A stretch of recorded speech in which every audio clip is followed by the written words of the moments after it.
Hello and welcome to Post Sports Live. I'm Gene Wang. It's been a busy week in sports in the DMV, and as usual, we have you covered with insight, analysis, and information from three of the best and brightest on the Washington Post sports staff, starting with Mr. Fancy Stats, Neil Greenberg. In the middle seat, Rick Maese, sports enterprise reporter. And if you haven't checked out his story on ex-NFL fullback Kevin Turner, please do so. It's a great, compelling read. And of course, Adam Kilgore, national sports reporter and former longtime Washington Nationals beat writer. Guys, sit tight for just a minute while I give our viewers a rundown of today's program. Talking points, beginning with the Washington Redskins, of course, losers of 6 in a row, and surprise, surprise, guaranteed last place in the NFC East. We will then look at a team going the opposite direction, the Washington Wizards, who are on an upswing, much like the Washington Capitals, who still have this odd thing of losing at home. So we'll get Neil Greenberger's take on that as well. And finally, the Washington Nationals, post-winter meetings, what's next for them. But off the top, we begin with the RGIII 3 minutes, we like to call. And last game, the Redskins lose 24-13 guys to the New York Giants in a game where Colt McCoy doesn't make it out of the first series. Robert Griffin III comes in off the bench, plays reasonably well, 18 of 27, 236 yards, 1 touchdown, no interceptions, sacked 7 times. He's going to start this weekend. Adam, let me ask you, what do you need to see out of him for the next 2 games to convince you he should be the starter going into next season? Oh, going into next season, I don't know. I mean, I don't think he can do anything these last 2 games, unless he. Honestly, nothing. I don't think there's anything he can do for next season. I do think, though, even if McCoy is healthy after this week, just let Griffin play the last game. I mean, playing McCoy accomplishes absolutely nothing. Like, you sort of know what Colt McCoy is. He's like a middling journeyman NFL quarterback. Griffin, you can at least maybe boost his trade value if he plays great these last 2 games. You can maybe rebuild his confidence if you do want to bring him back next year. So, I mean, he should be the starter in Week 17 no matter what. Even if he plays terrible, if he plays great against Philly, whatever, he should come back and start. Rick, do you see, with the reports of the fraction between RG3 and Jay Gruden, that if Colt McCoy's healthy, he's going to play at least 1 more game the rest of the season, or is this RG3's team the rest of the way? Well, I mean, I think Jay Gruden has shown that he has no interest in seeing RG3, under center. So right. To me, it makes sense to let RG3 play out the string. Yeah. But I don't think Jay Gruden's curious about anything he can do. And if you're the front office, I think you want to see Griffin in there because you got to increase the guy's trade value. I don't think he's going to be in D.C. next year. And right now, they've basically devalued him so much they're going to be lucky to get like a 5th or 6th rounder, in my opinion. He needs to show he's a competent NFL quarterback and show that he can do a little bit of what he did as a rookie, and he has some value to other teams. And he hasn't done that yet. I think he's got to do that in the final 2 games, for at least the sake of a trade. Neil, if let's just say RG3 goes out there and has 2 good games and they even win both of them, is that going to be enough to convince Jay Gruden that he's the guy going forward? It depends on how they win. Right now, RG3 needs to show 2 things. One, that he can pass the ball downfield and he can avoid the sacks. His average catch is only less than 4 yards past the line of scrimmage. So he hasn't shown any ability to throw the deep ball, and when he does, he's overthrowing Deshaun Jackson most of the time.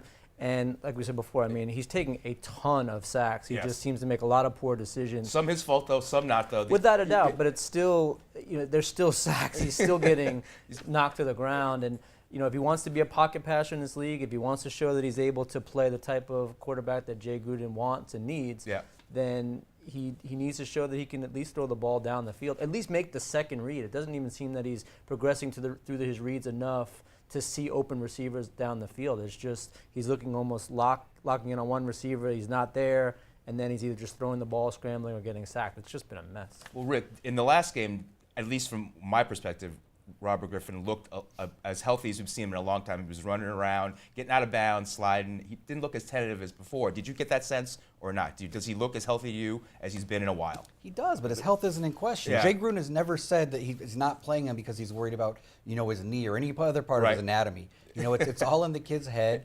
I don't really think it's a confidence issue. I think it's Jay just doesn't have any it's not Griffin's confidence. It's Gruden's confidence in Robert to actually execute the offense. And that hasn't changed, from week to week. Well, did he look healthy to you, Adam? Does that make a difference in a coach's thinking about whether to play? And if he is indeed on the trade, on the trading block, you don't want to get the guy hurt, right? He looked a little bit better.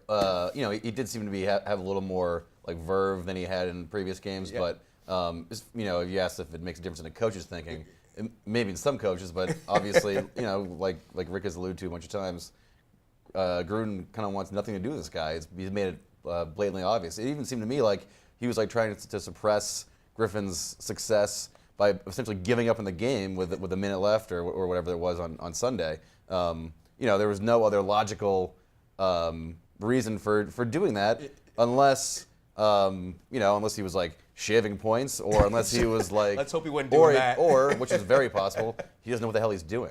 That's the real. Yeah, that's probably what it is. Although they did share a moment on the sideline after that first touchdown, right? It looked like everything was fine, but we know that's far from the case. Yeah. Speaking of Jay Gruden, there have been reports that he is coming back next year, but there's been nothing official from the owner, right? So my question for you, Adam, is what does he have to do for the final 2 games to bring him back? Or does it matter what he does in the final 2 games? I mean, give Dan Snyder a really good back massage. I mean, there's nothing he can do with those 2 games that can prove he's like a good coach. And they're not going to win those 2. They're going to get blasted in both those games because they're playing 2 good teams that are playing for the highest stakes they you did can. beat Dallas in Dallas, though, as we know. I will take that bet, Gino. We'll do that off camera. How about that? But Rick, is Jay Gruden's status up in the air regardless, or if he wins the last 2 games, is going to solidify coming back? I've never thought it was up in the air. Yeah. I think they give the guy a 5-year commitment. Snyder does not like paying people money, even though he's done it in the past. Repeatedly, yes. He's not going to want to pay this guy for 4 years to not coach his football team. I think Jay Gruden's going to get at least another year. They're probably going to give him some pieces that he might want to work with a little bit more. And it might be a short leash next year, but I think Jay Gruden's going to come back, and I don't think that changes by what they do in the next couple weeks. Yeah, Neil, does he have to win the next 2 games, or does that make a difference? No, I agree with Rick. I think that he's paid long-term commitment. He'll be here. But I do think, though, having 2 wins against Dallas on his resume means a lot. I mean, it doesn't make up for a terrible season, but beating Dallas, especially one in Dallas, is a big deal in this town, especially in terms of ego for Dan Snyder. So he's going to be back. It's just a matter of what is his legacy going to be at this point. Is it going to be looked at as an incompetent coach coming into next season, or is it going to be looked at as someone that perhaps just needs a couple of pieces to start to make some headway in the NFC? By the way, it would be very Cowboys-like for them to lose his next 2 games and lose the division, right? Including losing to the Redskins in the final week, at least in which we've seen before. But Rick, the relationship between RG3 and Jay Gruden obviously has deteriorated. What is the locker room going to be like if both those guys are back? You don't think Robert Griffin's going to be back? I think they're both going to be back. Yeah. I don't think next year's starting quarterback's even on this roster right now. I can't see any of these 3 guys leading this team next season. It's hard to say what the locker room's going to be like, because I think what Jay Gruden's going to use these next couple weeks is he's building a resume. He's going to go into Bruce Allen and Dan Snyder and say, like, here's what went wrong. Here's what we need to fix. Remember, Jay Gruden came in here and they didn't give him power to do anything. He didn't hire his own defensive coordinator. He inherited an offensive coordinator and a D coordinator. Yeah. Didn't get to pick, his entire coaching staff, and had no say in any of the pieces. So Jay Gruden's going to take not just the past several weeks, but the next 2 games and say, like, here's where this thing went off the rails, and here's what I need to actually compete next season. And it's going to start with the quarterback position. Adam, do you see Dan Snyder bringing both guys back? Because we know Dan Snyder's relationship with RG3, how much he loves the guy, but he's given Jay Gruden a long-term commitment. But there is clearly a fractured relationship between the coach and the quarterback. Yeah, if I had to bet, I think it's going to be a disaster, but I kind of do think they will both be back. You give the guy a 5-year contract. You can't just cut bait for 1 year. Yeah. Even Dan Snyder, like Rick said, is not going to want to pay that guy to not coach for 4 seasons. And Griffin, I think it's going to be so hard for Snyder, with all the affinity he feels toward Griffin, what Griffin has accomplished in that rookie year, to just cut him. And they're not going to be able to trade him because of the cap hit. It's like $14 million, so no team's going to take on like a broken quarterback for that much money. So I just think his sort of ego, his affinity toward Griffin is going to prevent him from making that trade, and it's just we're going to be left with like inertia of bringing him back. But if you think they want Gruden back, why do you bring Griffin back? Jay Gruden does not want Griffin to even be his backup quarterback. But Snyder loves him. I'm not saying it makes sense. I'm just thinking, if for no other reason than like inertia, it's not going to be a good situation. I just think that's how it's going to end up, mainly because tension and dysfunction are like the 2 hallmarks of Snyder's ownership. Rick, I want to go back to something you said earlier about the quarterback of the future not being on the roster now. If that's the case, how much decision is Jay Gruden going to have? How much power is he going to have in making the decision who it's going to be? Or is it going to be Dan Snyder and Bruce Allen making that decision, which leaves him in the same place he was before, right? Well, I don't know. You're right. Yeah. I think Bruce Allen should be the one position that they really question and say, like, sure. Are we going to win with this guy making personnel decisions? I'm not. They got to figure out the answer to that. And if he's still in place, I can't see Bruce Allen giving up control to Jay Gruden. Maybe they accept some input, which they always say. They listen to the personnel department, the scouts. At the end of the day, one guy's got to make the decision, and if it's Bruce Allen, I'm not sure where they're going from here. No, you're right. Well, one guy we know who's made some pretty good decisions is the GM of the Wizards, Ernie Grunfeld. He's put together a team that's now in second place in the Eastern Conference, one game in back of the Toronto Raptors. And you look at what John Wall's doing this year. He's ranked second in the league in assists. He's second in steals. He's top 30 in scoring. Given where the Wizards are right now and how well John Wall is playing, Neil, I'll ask you, do you think he's the best point guard in the NBA? No, and it's not even close. Okay. I mean, I'm not even sure he's in the top 5. You look at some of the advanced metrics, and Yeah. he's probably just outside the top 5. You can probably make an argument that he belongs in the top 5, but Stephon Curry, Chris Paul, clearly better than John Wall. I don't even think.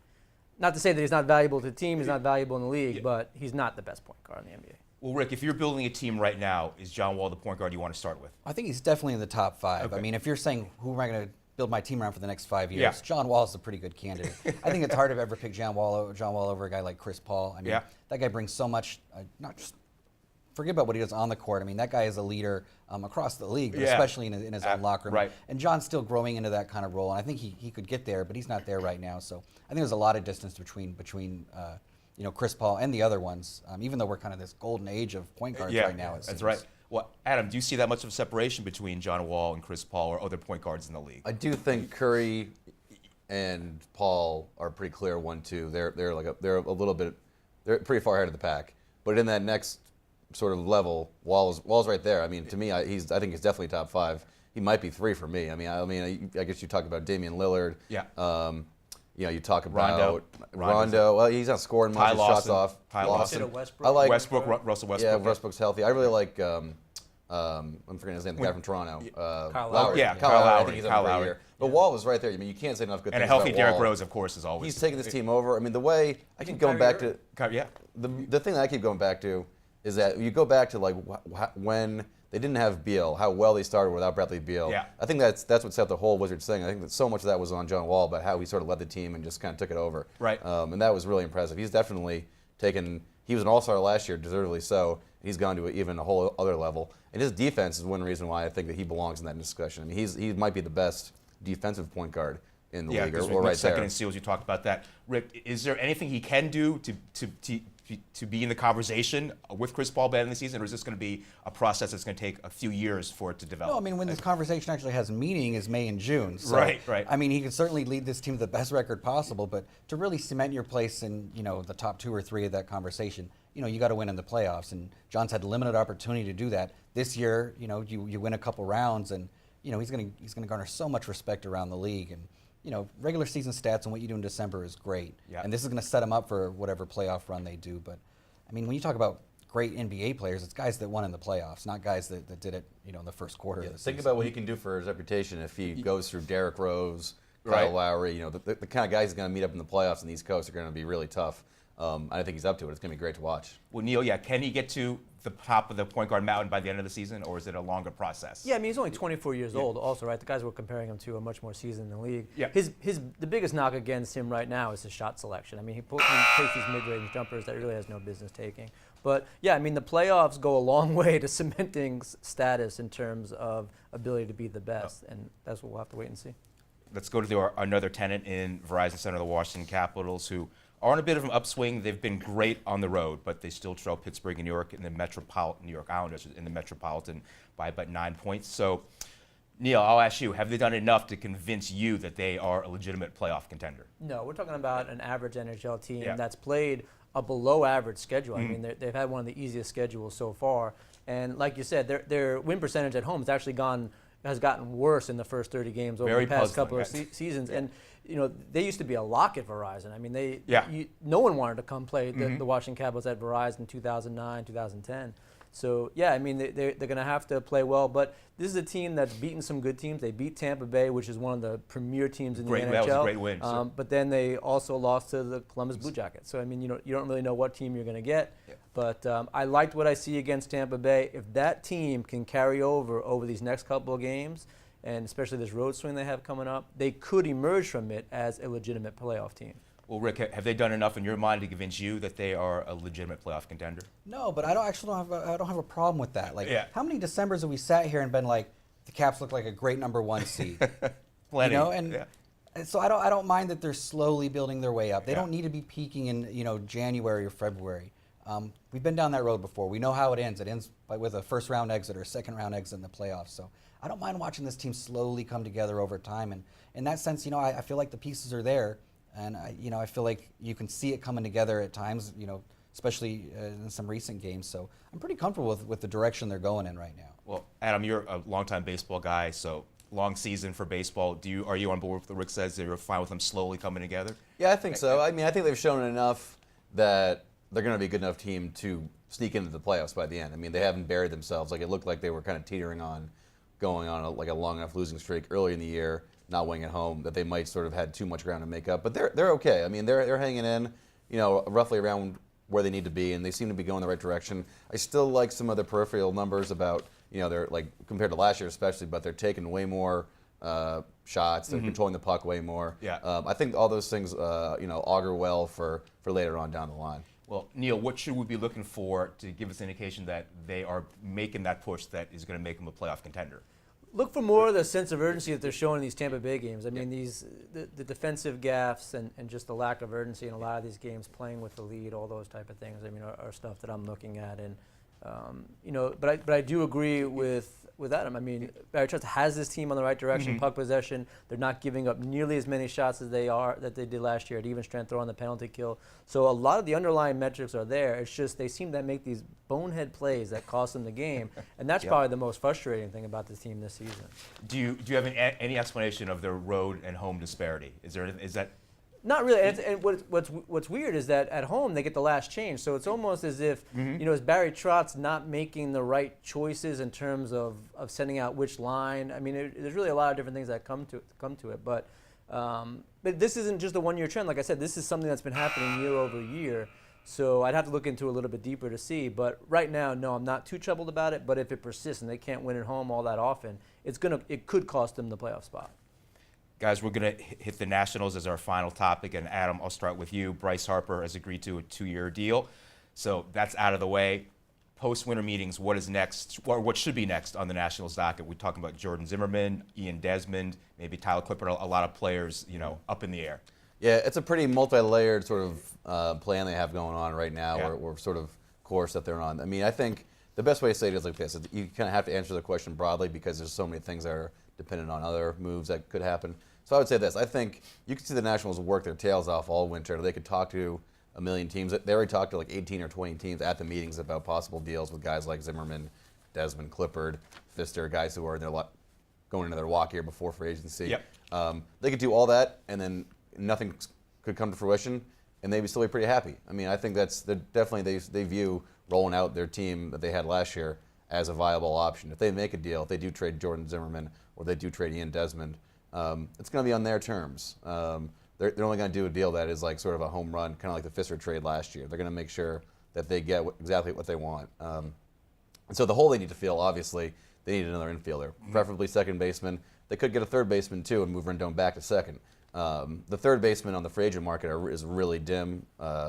The one second baseman that's out there is Stephen Drew, who Mike Rizzo drafted back when he was a Diamondback scouting director years ago, and he's a Scott Boras client, so the Nationals obviously have a comfortable relationship with him. That's one guy that could happen, but I think if they do trade Jordan Zimmerman, that's how they're going to get their a very young, controllable, sort of coming, potentially elite infielder to put in that infield.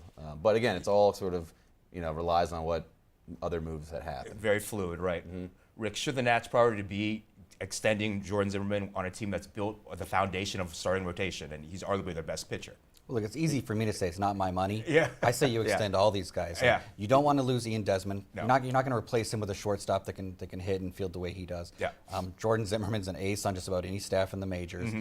You keep those guys there. If you think the team is built to make a run this year, don't make it worse. Don't sacrifice talent because you're worried about 17 or 18. I say you pull out the checkbook and you give these guys extensions. Sign. And maybe a guy like Clippard, you can see that you can part ways with him, but guys like Desmond, that's who you build a team around guys like him. And guys like Zimmerman, and who knows if he even wants to stay here, but you don't just let him walk.